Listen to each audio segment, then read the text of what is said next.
Right. FL Studio ndo the best DAW, best DAW in the world.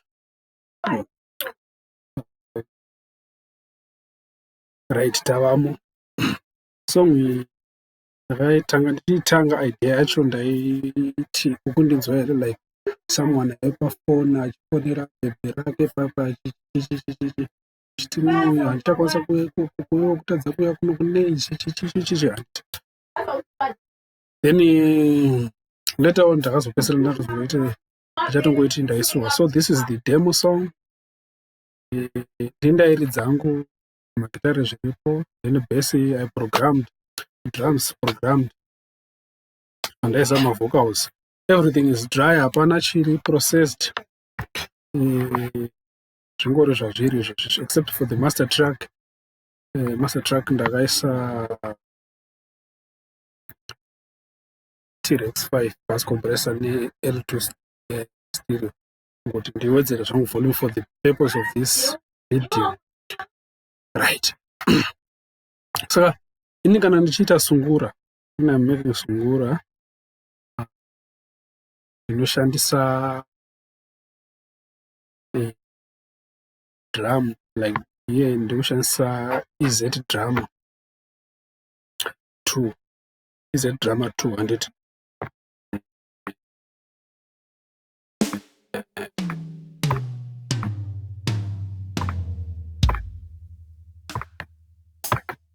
That's the drum I'm using. Snare. I think I should change this snare. Answer this one. This one is better. The pitch in the right tighten, sort of didn't take a tight drum round, sort of drums. Say that. So ndaisa drum ndogona kushandisa masamples. Ndine masamples andinawo, ma-acoustic samples, but apa ndati ndikashandise VST up. Right, then ndakaisa bass ndakaisa not mode bass, but if you look here, it's a favorite bass 2025.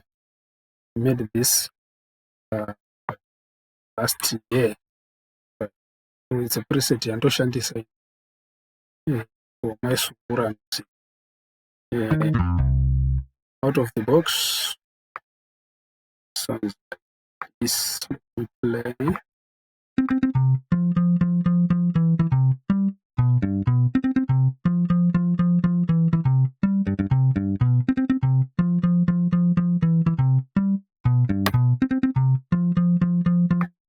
So you find kuti besi resungura, modern sungura yamazuva rorohwa around here on the higher register, rinyanyorohwa uma-low register, saka ndokwati kurovera kuno. And ndikuridza nepick chialternata chichidzira padhuze dhuze, isingafambi kunotsvaka manotsi kure kure.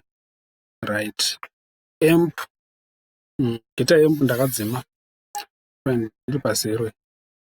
Right, so that's bass I'm using, Modo Bass IKE Multimedia. Right, so idea ndanayo ndoimba so kazhinji ndatoita ndogadzira macodes angu, ndida kushandisa song yangu inechienda so chididididi, tozopinda mamelody. So code rangu ndererere,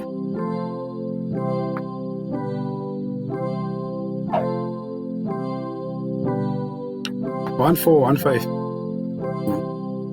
Ndakaenda song yangu is in the key of C major.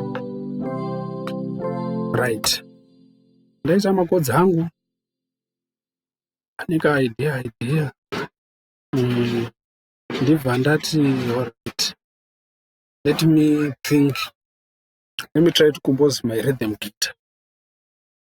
Rinenge riri main rhythm rangu ndoridza sei, ndatira kuti ndoda kuimba so, ndoda kuimba ndakadai dai ringori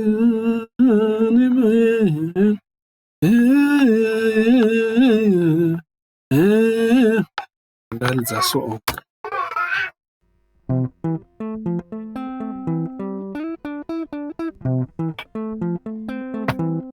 Excuse me, handinyatsogona kufamba ichiteera kutsika nemo nemo, saka ndoridza, saka my guitar may be way off tempo, kusara mashure kana kuti kuenda mberi kumhanyira, don't worry.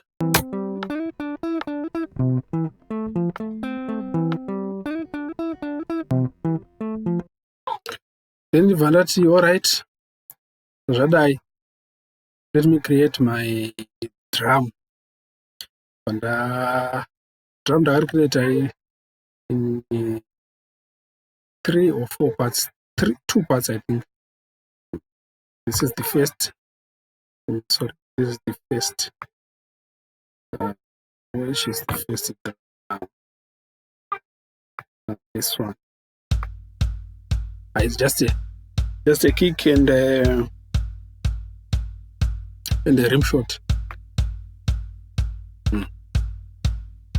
But that next drum,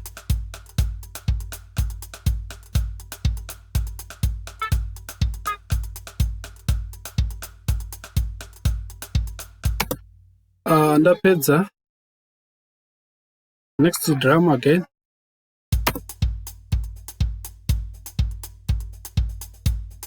harina rim shot, harina snare, ngori drum rine hi-hat nekick. Then next mashakada style,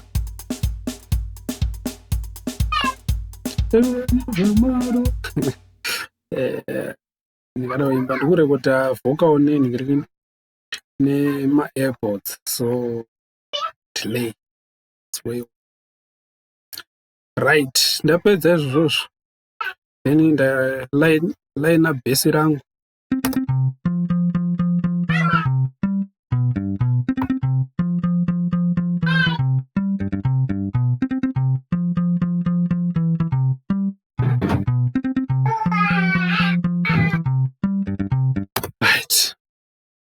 ndapedza ngati no pada rimwe gitari chete.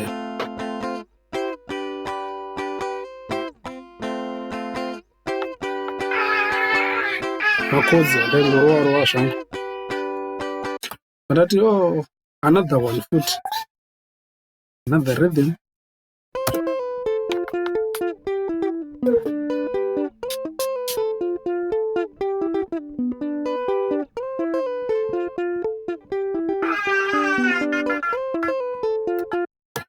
Then ndibva ndati ndichiita ma-vocals manje pandaimba.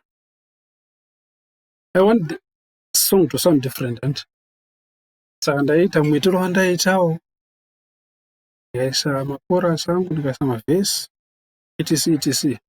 Right, patanga so dzingori nhare nemavhidhioko uchinyemwerera zvako mwanasikana, chishuwo ndicho chadzimba moyo wangu, ndangariro. That's my drive vocal. Really good, let me say. That's my drive vocal. Okay. Even that, alright. Next, ndoti chii? Ndaida kuyako, asi kubasa vakanditi kwete. Ndachinjanisa manje ndichatozouya tapedza maodha ese. Ndibva tati titsvake chorus manje. Chorus yedu. uchauya rini kuzondishanyira nguva yareba zvandikurira kuziva uri kure zvinondirwadza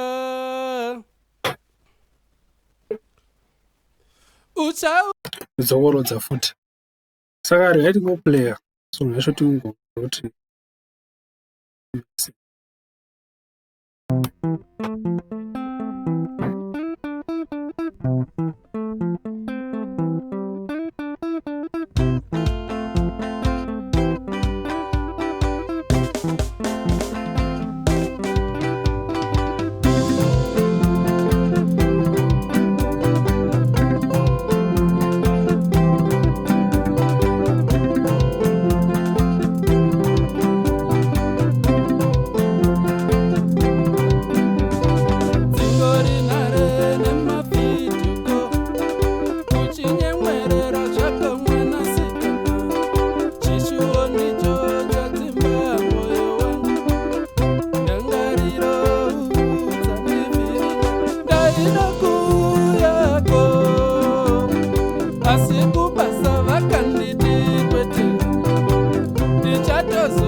uchauya rini.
Shani